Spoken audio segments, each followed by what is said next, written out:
Ora, então, boa tarde a todos. Estamos nesta FIS Online Talk com a Filipa Pires de Almeida. Hoje um bocadinho atrasados no que diz respeito ao nosso tempo. Começámos um bocadinho mais tarde por dificuldade de agenda. Filipa, muito obrigado por estares connosco e pela paciência que tiveste em aguardar o início da sessão. Nada. Às vezes acontece. É raro acontecer, mas às vezes acontece. Muito obrigado, Filipa. Filipa, tens estado envolvida desde há muito tempo em projetos de impacto, em organizações de impacto, a apoiar empreendedores, a apoiar o empreendedorismo, a apoiar o ecossistema.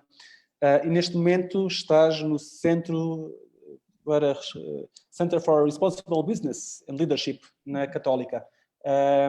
Conta-me um pouco o que é que este centro está a fazer, o que é que tem sido o teu trabalho no último tempo, o foco, penso que está muito focado também naquilo que é a transformação das lideranças, compreender aquilo que é as lideranças empresariais, organizacionais e adequá-las aos novos tempos, imagino eu, mas conta-me em primeira mão o que é que estás a fazer nestes últimos tempos. Boa. Em primeiro lugar, queria agradecer-vos, a ti, Henrique, obviamente, e à Fundação Eugênio de Almeida por este convite. E é verdade, quer dizer, nos últimos anos eu tenho estado a trabalhar muito nesta área do impacto. Há alguns anos antes trabalhei mais com empreendedores sociais e também com organizações do terceiro setor. E neste momento, e também com o setor público, e neste momento estou a trabalhar mais com empresas, ou seja, estou a fazer quase aqui a passar aqui o caminho por todos. E realmente o trabalho com as empresas é nesta fase um trabalho muito importante, porque os empreendedores sociais e as organizações do terceiro setor são, por natureza, organizações muito voltadas para o impacto e com muita preocupação em criar um impacto positivo na sociedade, não é? Seja ele ambiental ou social, e as empresas, por natureza, não têm este propósito originário, não é? Já o tiveram, hoje em dia as empresas são muito voltadas para aquilo que se chama a criação de valor para o acionista e, portanto, trabalhar junto às empresas é cada vez mais importante para trazer... Desculpa interromper-te, mas nestes últimos anos isso tem alterado um bocadinho, ou não? Tem alterado, sim. Esse foco, sim. Podemos dizer que começou a alterar-se há alguns anos, não há muitos, e a Católica, isto também para falar um bocadinho do centro, agarrou esta oportunidade que é uma oportunidade não só para nós que advogamos os impactos, esta questão do impacto, mas também para as empresas, que é, e isso que estavas a dizer, é verdade que as empresas começam a olhar cada vez mais para as questões da sustentabilidade e do impacto social e etc., porque isto é lucrativo também para as empresas, ou seja, há uma pessoa que muitos de nós conhecem que se chama Celso Greco, que uma vez eu li uma frase dele em que ele dizia assim: não pode haver empresas bem-sucedidas em sociedades falidas, não é? Claro. E as empresas têm vindo a perceber muito disto, não é? Que é preciso contribuir para uma sociedade próspera se também as empresas querem prosperar. Nós, por acaso, fizemos um paper pequenino na Católica há pouco tempo sobre isto, que é, se nós olharmos 100 anos para trás, as empresas, e principalmente as empresas que nasciam como empresas familiares, estavam muito ligadas a estas questões do propósito e da contribuição social, e isto, há cerca de 50 anos atrás, perdeu-se um bocadinho com a mentalidade do Milton Friedman, que a única responsabilidade das empresas era ter lucro, e o que aconteceu recentemente é que as empresas perceberam que este voltarem-se só para o lucro não é suficiente e, inclusivamente, gera menos lucro no futuro. E, portanto, o centro onde eu estou agora pretende contribuir para a formação e para a discussão destes temas, que é como é que nós trazemos as empresas para o campo do impacto e como é que as empresas também conseguem, sendo mais sustentáveis, servir melhor a sociedade, mas também servir melhor todos os seus stakeholders, desde os colaboradores, aos acionistas, aos consumidores, não é? E a todos que estão envolvidos na comunidade. E o centro tem esta missão, não é? Trazer o propósito e a criação de valor partilhado para o mundo empresarial. O centro começou há cerca de um ano, não é? Se não estou em erro, não é? Há um ano. Há um ano. que principais conclusões é que já têm chegado? Ou seja, como é que está o nosso... Vocês estão-se a focar no ecossistema nacional, portanto, nas empresas nacionais, estão a fazer um rastreio a nível europeu, como é que vocês estão a trabalhar e o que é que já podem retirar como conclusões desta transformação, se está a existir, se não está a existir? Sim, nós focamos-nos no contexto português, naquilo em que pode ser global, isto é, trabalhamos muito com empresas portuguesas, mas sempre com tudo aquilo que fazemos deve ter um alcance global, porque a Católica também é uma universidade europeia e global. E estes temas interessam a qualquer empresa, seja ela em que sítio do mundo estiver. Eu acho que há algumas conclusões que se podem tirar. A primeira foi a que tu disseste há bocadinho, que é realmente as empresas já perceberam que isto é uma tendência que veio para ficar e que o foco no longo prazo é o mais importante para a prosperidade e também para o lucro. E, portanto, esta é uma tendência clara. As empresas querem mudar e querem trazer a sustentabilidade para o core da sua estratégia e para o core business. Isto é uma tendência. Se calhar o segundo ponto é que as empresas ainda não perceberam exatamente como é que isto se faz e se operacionaliza. E aqui o centro também tenta ajudar. Força, força. Queres perguntar qualquer coisa? Essa tendência de foco no longo prazo e de compreender que é importante é consistente, ou seja, ou é um epifenómeno de moda, como houve também outro epifenómeno nos anos, se calhar há 10 anos, que era em Portugal, pelo menos se falava muito na responsabilidade social, não é? Houve um crescimento exponencial que foram os gabinetes de responsabilidade social, que depois não passaram muito disso e não caminharam muito para além disso. Esta transformação é de facto, tem a ver com os novos líderes, tem a ver com os novos líderes das empresas, tem a ver com uma pressão social, tem a ver com o panorama global, tem a ver com isto tudo. Qual é o principal driver desta transformação? Há aqui duas coisas na tua pergunta. A primeira é a responsabilidade social corporativa não é o mesmo que trazer sustentabilidade para o core business. A responsabilidade social corporativa tende a ser ações totalmente paralelas ao negócio, que uma empresa desenvolve e que não têm impacto duradouro nem na comunidade, nem trazem benefício para a empresa. Por exemplo, se eu coloco os meus colaboradores a fazer voluntariado numa organização do terceiro setor que nada tem a ver com o core da minha operação, é ótimo que o faça, mas isso não vai ser sustentável no longo prazo. Não traz valor para a empresa e pouco valor trará para a organização que recebe o benefício, porque é circunstancial, não é? E quando nós falamos em trazer a sustentabilidade para o core do negócio, não falamos de responsabilidade social corporativa. Sim, estávamos só a referir a uma outra moda a moda é um fenómeno que aconteceu. Claro, e é isso. E isso foi verdadeiramente uma moda e passou porque não era sustentável, não é? Esta questão e esta tendência que hoje vemos, que é o impacto vir para o core business, nós estamos a ver que isto está a acontecer com os maiores players mundiais. Nós temos, por exemplo, a BlackRock, que é o maior gestor de fundos e de ativos financeiros do mundo. Isto é uma empresa que investe noutras empresas e controla grande parte dos mercados financeiros. Já há cerca de 2 anos que o CEO da BlackRock publica cartas a todos os seus investidores em que diz precisamente isto: nós não vamos investir mais em empresas que não tenham um propósito claro e que apostem de uma forma clara em sustentabilidade, porque as empresas que não o fazem não vão ser sustentáveis, não vão trazer lucro no futuro. E isto é muito forte, é as empresas perceberem aquilo que estávamos a dizer, que se não contribuem com as suas operações a sociedade melhor, que se não tratam os seus colaboradores como devem tratar, etc., que não vão conseguir ter lucro no futuro, porque os consumidores já não querem comprar mais produtos que fazem mal ao ambiente, já não querem comprar mais produtos que são feitos com mão de obra escrava ou com mão de obra de crianças nos países asiáticos, e portanto as empresas que não têm este mínimo e que não cumprem com o mínimo que são os critérios social ou ambientalmente aceites pelos consumidores e pelos colaboradores não vão conseguir ter sucesso no futuro. Portanto, não é só uma tendência, é quase uma licença para operar. As empresas que não façam vão sair do mercado. É um bocadinho isto. E consideras que neste período em que estamos, em que nos encontramos, em que está a haver uma quebra imensa do PIB, não é? Em Portugal espera-se 10%, na Europa também vai certamente diminuir. Consideras que isto pode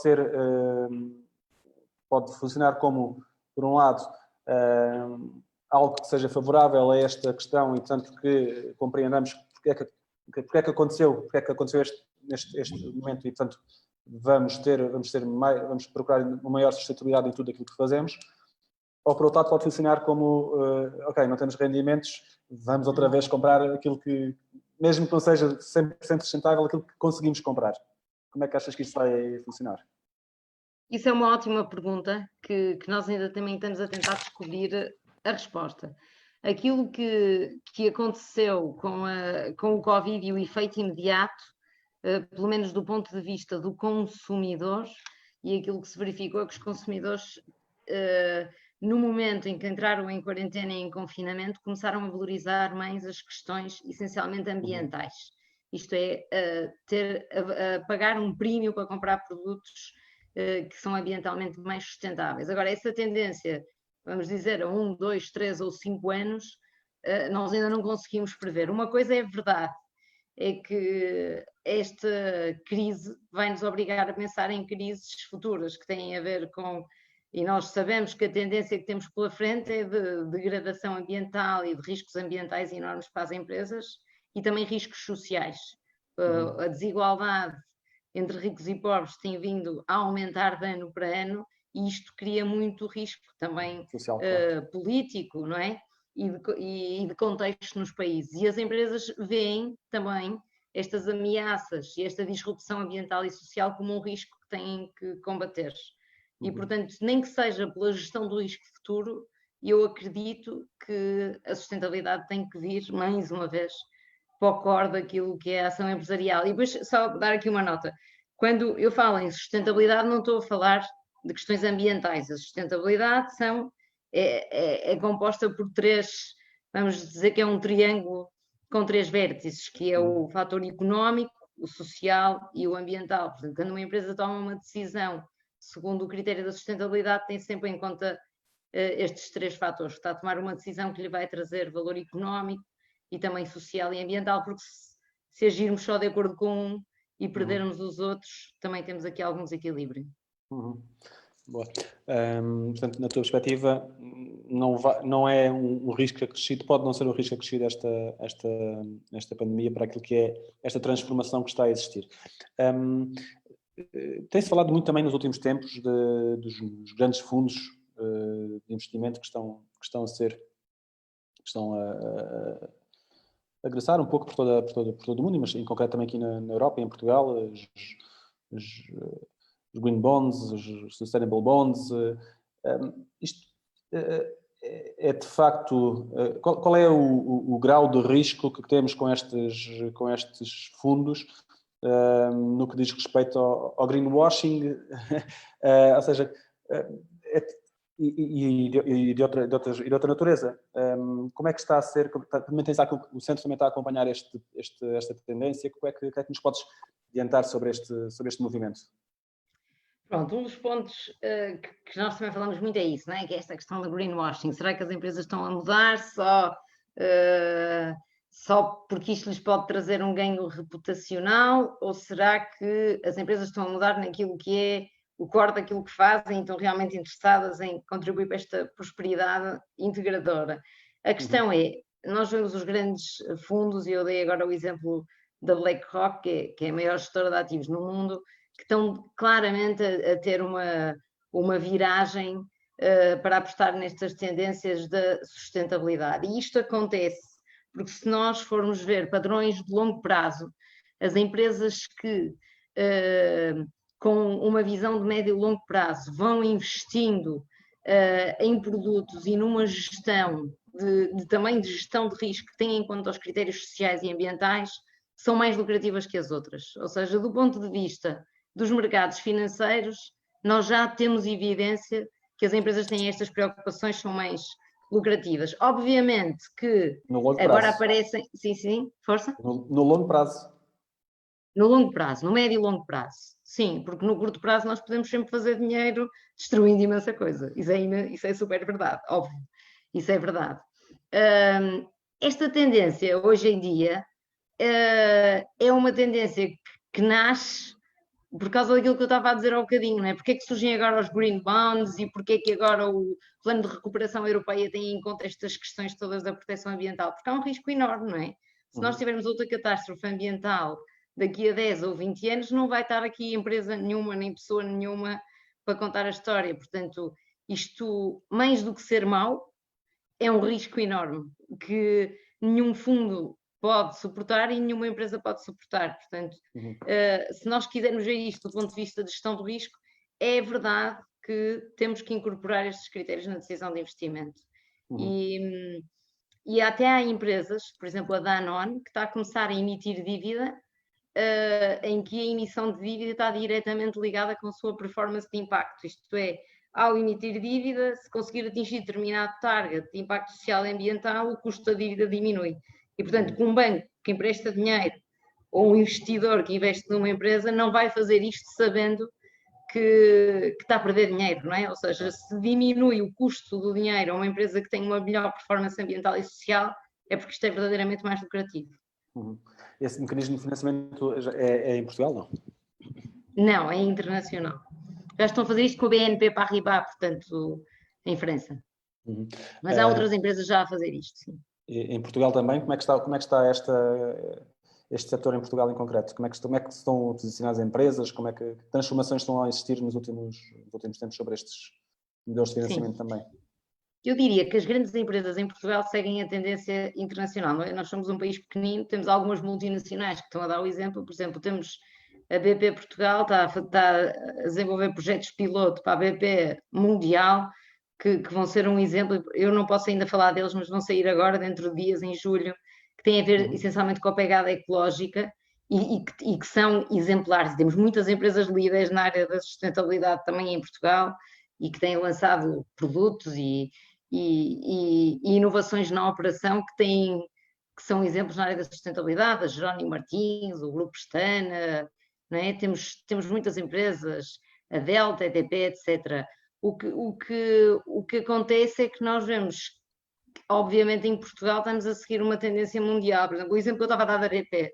A BP é uma empresa petrolífera que obviamente tem uma pegada ecológica gigante e em fevereiro deste ano eles chamaram um novo CEO, remodelaram a estratégia da empresa e comprometeram-se até 2050 a ser carbon neutral. Não é? Se é uma empresa que usa petróleo, como é que eles vão fazer isto?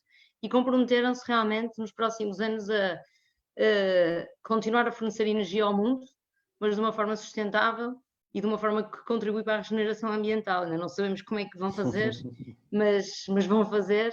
E isto é uma mudança total de paradigma. Quando nós vemos as empresas a fazerem isto, os maiores poluidores do mundo a comprometerem-se em contribuírem positivamente para a sociedade, nós vemos que a mudança está a acontecer. Em Portugal também vemos, mas de outras formas e também dependendo do tamanho das empresas, não é?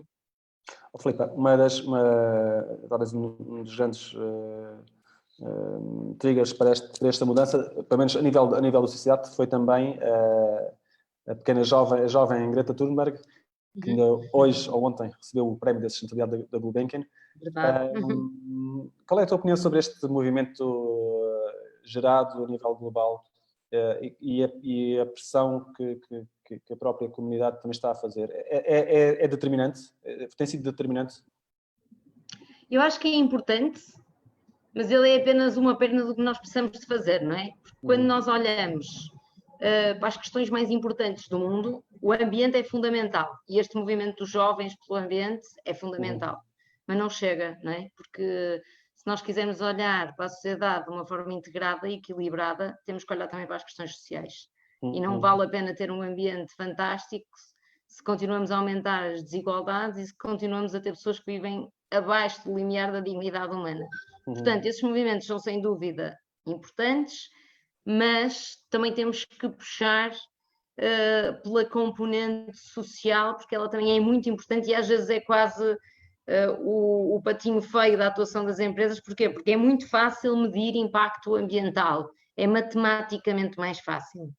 E o impacto social é sempre mais difícil de medir, não é? É sempre mais subjetivo, mas também temos que puxar por esse, e isso também é fundamental. E as empresas hoje em dia percebem, por exemplo, que já não conseguem reter nem recrutar talento se não forem empresas com propósito e se os trabalhadores não encontrarem propósito dentro de uma empresa como colaboradores. Este também é um tema muito importante para as empresas, o recrutamento e a retenção de talento.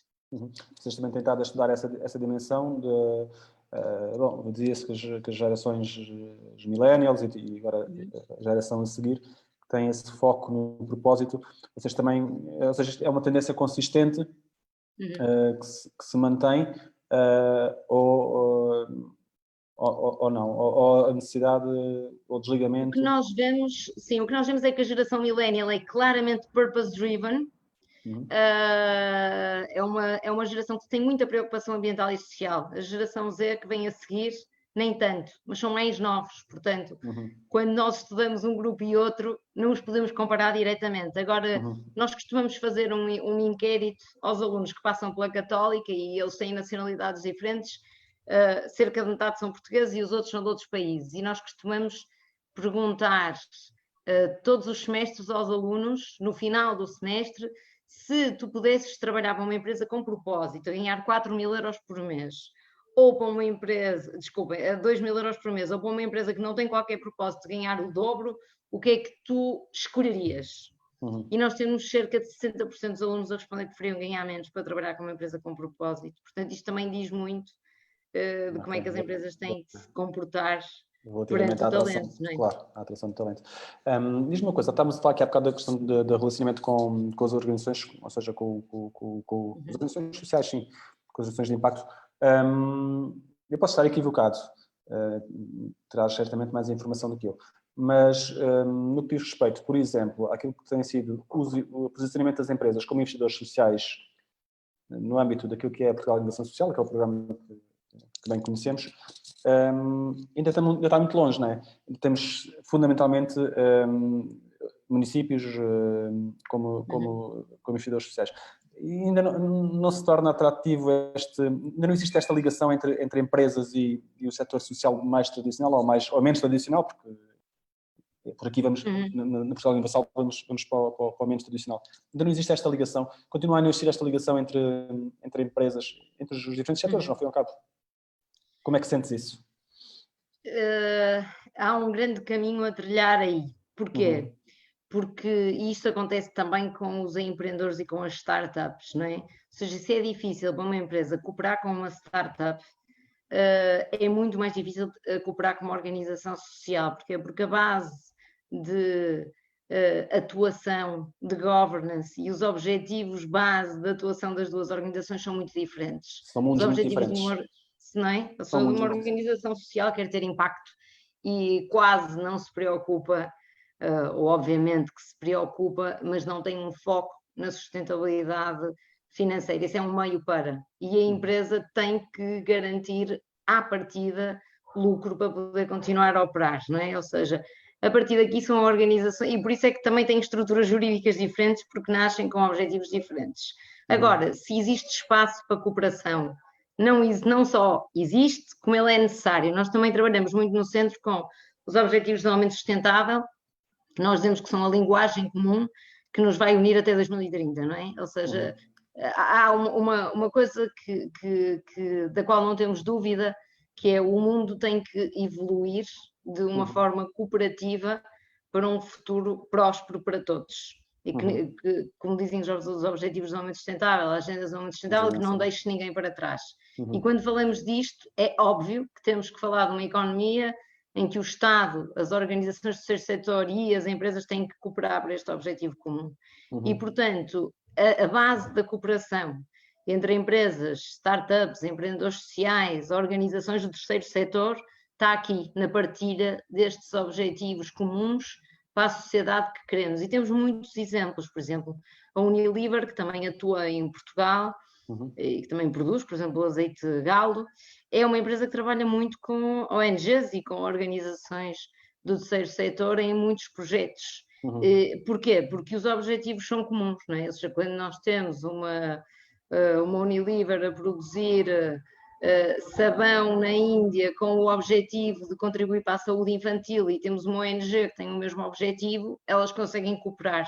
Eu acho que o trabalho tem que ser feito aqui, em estabelecer objetivos comuns e bases de cooperação, não é? É muito por aí. De facto, falavas há pouco da diferença de racional entre as empresas e as organizações típicas da economia social, e também referis há pouco a questão da dificuldade que é a medição do impacto, não é? Continua a ser o calcanhar daqueles para esta colaboração virtuosa. Empresas, por um lado, que pensam em números, apesar de estás a dizer que felizmente está a existir uma transformação, mas continuam a basear a sua gestão com base em evidências, não é? Muito concretas. E o setor social, muitas vezes, pela questão da emoção, continua a ser o calcanhar daqueles, esta ligação. Como é que podemos contribuir para... O que é que vocês estão a estudar sobre este assunto? Ou como é que vamos ultrapassar este gap de comunicação? Essa é uma questão importante, não é? Ou seja, a medição de impacto é sem dúvida um desafio para as organizações do terceiro setor, para os empreendedores sociais e para as empresas. E o que acontece no mundo empresarial hoje em dia é que as empresas têm que reportar fatores económicos e também sociais e ambientais, não é? Já nem existe quase empresa que não tenha um reporte de sustentabilidade. O que acontece é que verdadeiramente quando nós reportamos resultados financeiros é muito fácil, são contas matemáticas.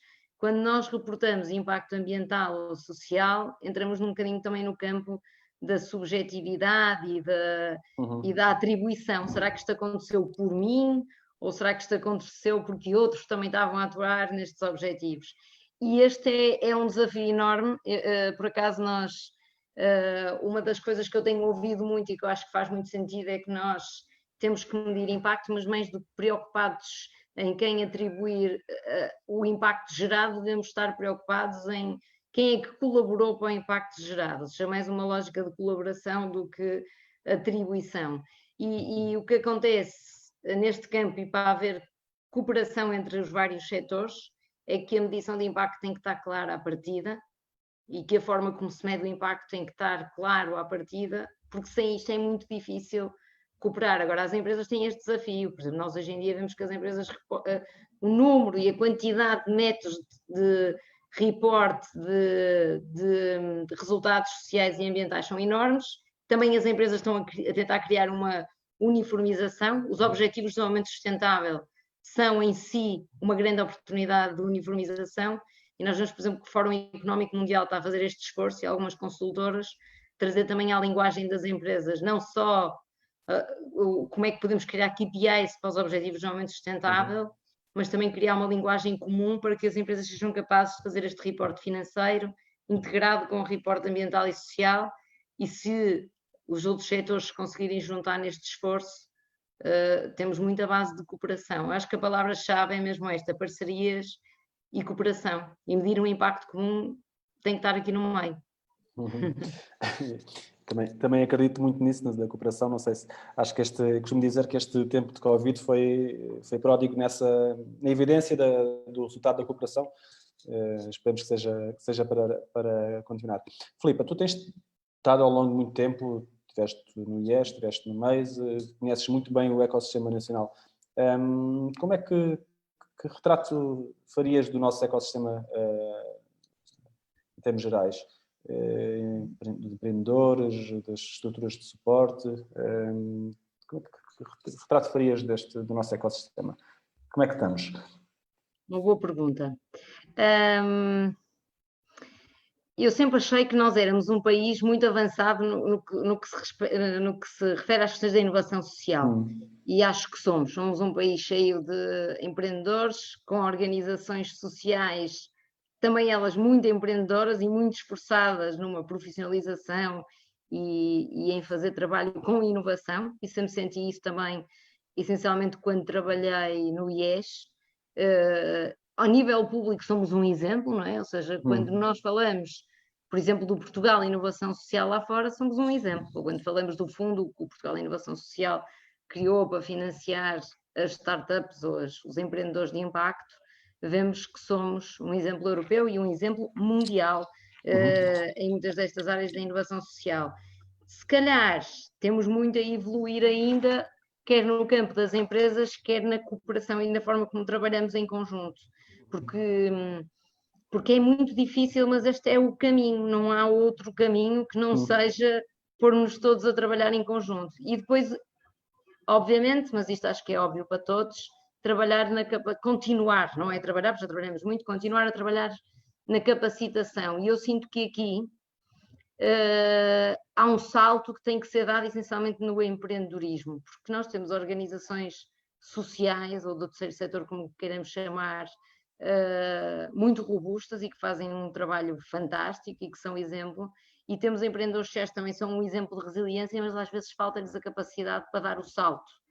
E o trabalho da Maze, onde eu com a Maze nunca colaborei 100%, fui ajudando a Maze, mas acho que eles fazem um trabalho fantástico, que é o de trazer os modelos que conjugam desde a base aquilo que é a criação de impacto com a criação de valor económico. Isto é muito importante para os empreendedores, para não ficarem a meio do caminho, não é? Ou seja, como é que nós apostamos verdadeiramente na sustentabilidade económica dos projetos.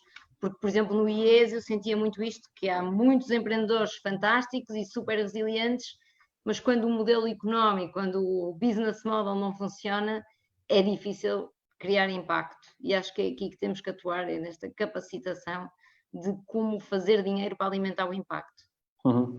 E, falavas há pouco no exemplo europeu e mundial que é Portugal Inovação Social, que está a entrar na sua fase final, portanto foi criada em 2013, começou a trabalhar em 2014.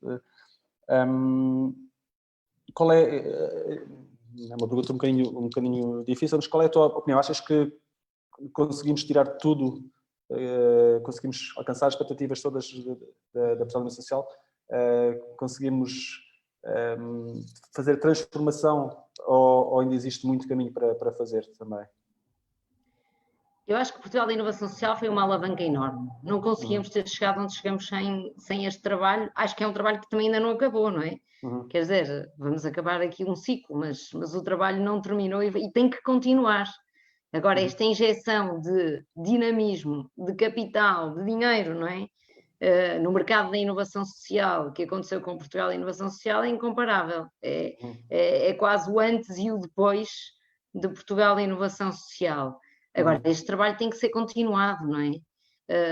Isso sem dúvida. E tem que ser continuado não só, e eu vou outra vez insistir neste ponto, mas isto é fundamental, não tem que ser continuado só com o Portugal da Inovação Social, mas com trazer players novos e com força para o mercado, nomeadamente as empresas, não é? Porque quando nós fechamos o mercado da inovação social entre o setor público, alguns empreendedores e as organizações do terceiro setor, e falavas ao bocado dos municípios que investem fantástico e têm que continuar, mas enquanto não trouxermos capital novo para o mercado, que é um bocado o que está a fazer o fundo do Portugal em Inovação Social, vai ser difícil continuar este caminho. Agora também há uma coisa, e só para terminar este comentário...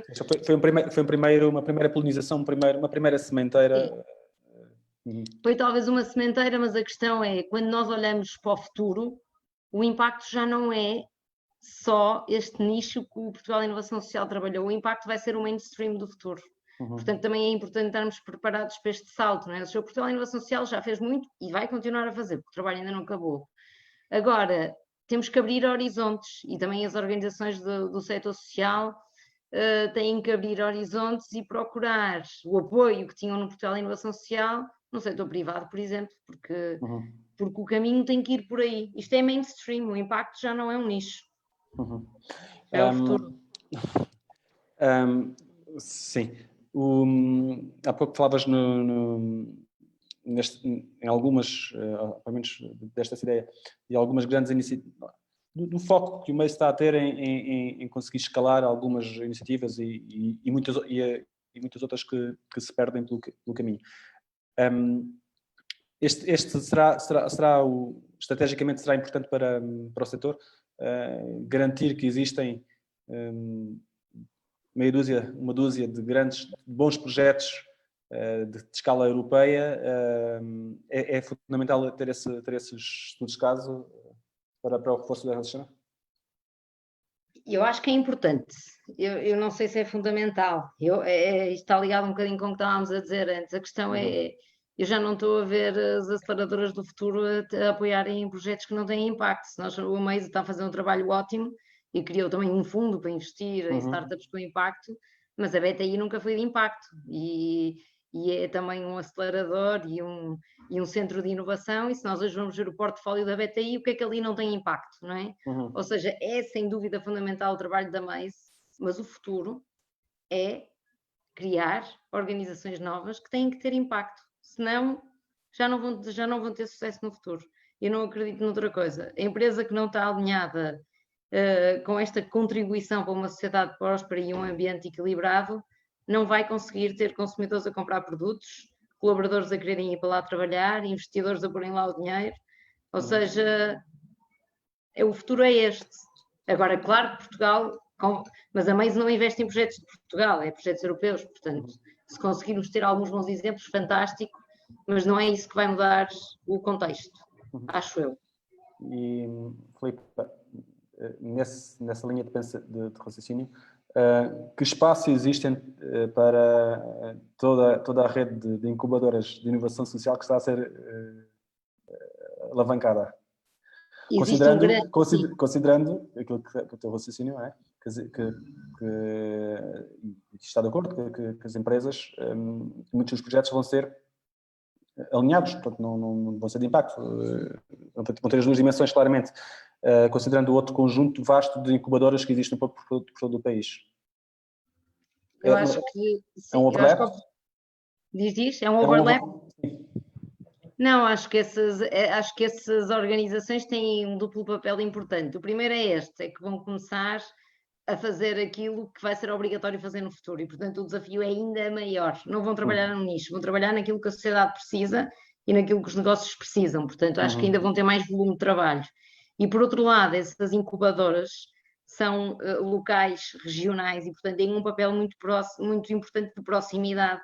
Isso é fundamental. Então, para nós que já trabalhamos nestas áreas do social e do local, sabemos que isso é fundamental. Portanto, eu acho que o papel dessas incubadoras se calhar até vai ser mais importante no futuro. E é um papel desafiante, não é? Que é pegar nesses projetos e fazê-los crescer para o nível onde eles devem estar, que não é nicho, mas é mainstream.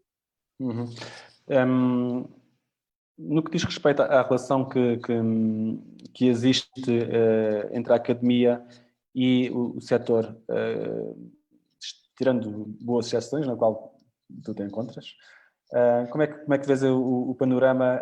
Porque conheceste bem o país, trabalhaste um pouco por todo o país no âmbito do IES. Como é que vês esta relação entre a academia e o setor da inovação, o setor da inovação social? Portanto, começando pela Católica. A Católica tem uma cátedra em empreendedorismo social e é estratégica.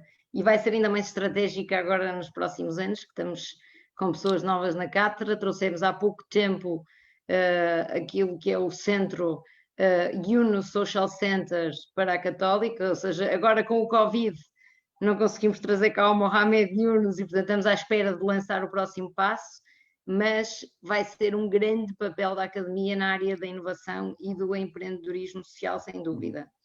No que se refere ao trabalho da Católica, também vão ter agora boas novidades nesta área, quer em termos de formação, quer em termos de cooperação no trabalho dos negócios sociais. E eu acho que o que a Católica está a fazer, se calhar nós vamos vendo mais, não tanto nas outras business schools espalhadas pelo país, tirando o caso da Nova, também trabalha muito e bem nesta área, mas eu acho que a tendência é capaz de ser também esta, não é? De haver uma contribuição, apesar da contribuição, neste caso, estar mais dentro quer da Católica do Porto, quer de Lisboa ou da Nova, e eu acho que a contribuição vai ser cada vez maior para a área do empreendedorismo social e da inovação. Corremos o risco de perder este nome, acho eu, empreendedorismo social e inovação social, porque toda a inovação e todo o empreendedorismo já deviam ser sociais. Mas sim, mas acho que o papel é muito. Estou equivocado ou também trabalhaste com as B Corps?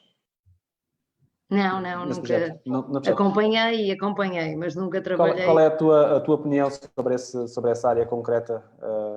Sim. Pronto, as B Corps é uma certificação, não é? Como outras que as empresas podem ter. E pode ser muito útil para as empresas, porque no fundo o B Corp é um assessment, é basicamente um questionário que as empresas fazem e que as permite posicionar naquilo que é a sua contribuição para o negócio e para a sociedade. Temos empresas enormes que são B Corps e que são exemplos mundiais, como a Danone, temos outras mais pequeninas, como a Ben Jerry's ou a Patagónia, também é muito grande, pronto, que são empresas que são B Corps e que seguem aquilo que é o B Corp Assessment, a contribuição para a comunidade, para os colaboradores, blá, blá, blá, blá, blá. Ou seja, é útil para as empresas que querem rigidamente seguir este processo. Depois as B Corps estão agora a fazer uma coisa muito interessante, que lançaram, juntamente com o Global Compact a nível mundial, uma ferramenta de gestão também de impacto que se chama SDG Action Manager, que no fundo é uma ferramenta que as B Corps disponibilizam não só às empresas B Corps, mas a qualquer empresa, para fazerem o assessment, não em termos dos critérios de B Corp, mas dos objetivos de desenvolvimento sustentável. Se qualquer empresa no mundo que neste momento queira ver, olha, qual é que é o meu posicionamento na agenda de desenvolvimento sustentável, pode fazer aquele assessment e ir monitorizando e criando objetivos e KPIs para conseguir ir de encontro com esta agenda. Agora, o selo B Corp per si é ótimo, mas não é um critério necessário para uma empresa ser sustentável e contribuir positivamente. Quer seja ela grande, quer seja ela pequenina, mas é uma ajuda, sem dúvida, é uma opção. Foi um movimento que, de alguma forma, em Portugal, esmoreceu um bocadinho, ou não? Podemos dizer que sim, quer dizer, talvez no início tenha crescido muito e agora estabilizou, talvez esteja estabilizado, mas sim, mas agora também já não acompanho tanto o movimento das B Corps, se calhar acompanho mais empresas que são B Corps, mas que são em Portugal e que também são noutros países. Ok. Filipa, gostava de perguntar, estamos a chegar ao fim do nosso tempo, de cerca de uma hora de conversa. Gostava de perguntar, quais são, na tua opinião, os três principais desafios que se colocam ao setor no seu todo nos próximos 5 anos? Como é que vês os principais desafios? Então, principais desafios. Conseguimos ter uma linguagem comum é um primeiro desafio que eu acho importante.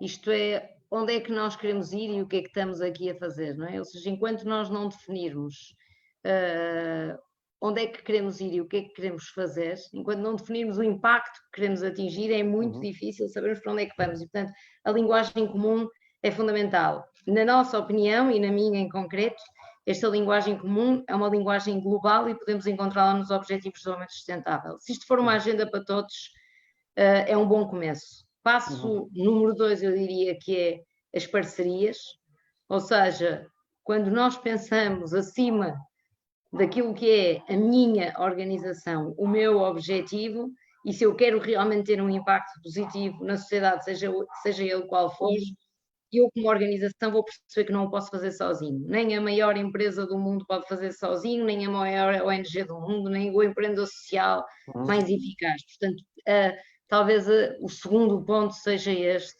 de atuarmos constantemente em parceria. E depois talvez o último e terceiro ponto é a questão da liderança, não é?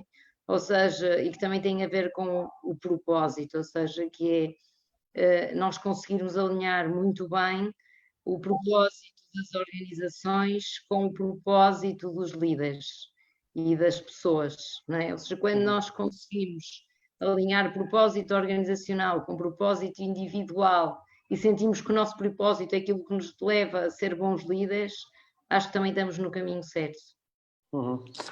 Obrigado. E por último, gostava de te perguntar quais são os planos para o vosso centro, o que é que neste próximos anos também vão fazer, para além de investigar bem aqui aquilo que estavas a falar das lideranças, mas o que é que... Sim. Portanto, o centro trabalha essencialmente com dois públicos, que são os executivos, as pessoas que trabalham nas empresas como gestores, e com os estudantes. E o trabalho que fazemos é de formação, é um trabalho de research, investigação, e um trabalho também de aconselhamento, ou consultoria, o que lhe queiramos chamar. Eu diria que o centro tem, como nós por acaso tivemos há muito pouco tempo de pensar no nosso impacto, e pensamos que a nossa visão deveria ser esta, de uma sociedade onde nós só tenhamos líderes responsáveis à frente de aquilo que nós chamamos responsible business, ou seja, negócios também sustentáveis. Ou seja, a nossa atuação e o nosso DNA vai estar sempre à volta destes 3 pontos, que é o propósito, isto é, trazer propósito para o centro e para a razão de ser de qualquer empresa, alinhar-nos com uma linguagem comum dos objetivos do desenvolvimento sustentável, e ter negócios que sejam responsáveis e que estejam diretamente, não gosto muito desta palavra, não sei se é bem portuguesa, engajados, mas comprometidos com a sociedade. E se assim tivermos, vamos ter empresas que estão a contribuir para a sociedade e não a extorquir da sociedade, se queiramos chamar. E a vossa missão é, portanto, é preparar, formar, apoiar, investigar sobre este tema para, de facto, transformar para preparar os próximos líderes do futuro das organizações. Um excelente propósito. Excelente propósito, Filipa. Filipa, muito, muito obrigado pela nossa conversa. Obrigada. Depois começámos um bocadinho mais tarde, passou muito rápido, com a tua sempre boa energia e conhecimento, e foi um enorme gosto de voltar a ver, já não nos víamos há algum tempo, e um grande beijinho e bom trabalho para vocês e também para o Filipe, para a vossa equipa, corra tudo bem por aí. Sim. E ficamos Obrigada, em contato. Muito obrigado pela vossa disponibilidade, está bem?